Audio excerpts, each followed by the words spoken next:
Hello friends, welcome back to my channel.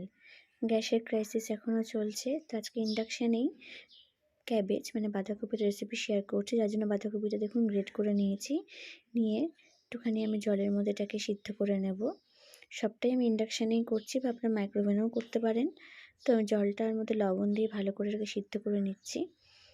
খুব বেশিক্ষণ সিদ্ধ করতে হবে না, যেহেতু গ্রেট করা রয়েছে। দেখুন একদম সিদ্ধ হয়ে গেছে এটা। এবার জল থেকে উঠিয়ে ভালো করে জলটা চিপে নেব। এইভাবে রান্না করলে কিন্তু স্বাদটা অন্যরকম হয় এবং খেতেও কিন্তু খুব ভালো হয়। এবার নিচ্ছি আলু আর পেঁয়াজ, টুকরো করে কেটে নিয়েছি। এবার দিচ্ছি কড়াইতে সর্ষের তেল, তেলের মধ্যে দিচ্ছি জিরে ফোড়ন, চাইলে আপনারা গোটা গরম মশলাও দিতে পারেন।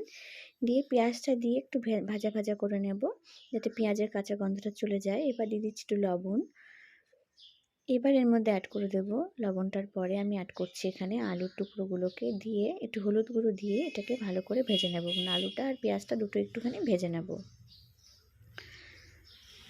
তো দেখুন ভাজা ভাজা মতন হয়ে গেছে। এবার এর মধ্যে দিয়ে দিচ্ছি আদা রসুনের পেস্ট, চাইলে আপনারা গ্রেট করেও দিতে পারেন।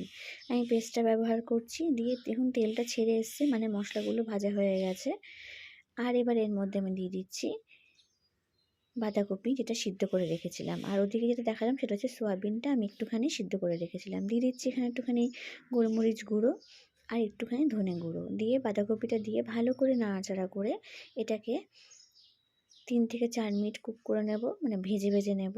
এবার আমি দিয়ে দিচ্ছি সোয়াবিনের টুকরোগুলো, সেগুলোকে দিয়েও কিন্তু আমি ভেজে নেব।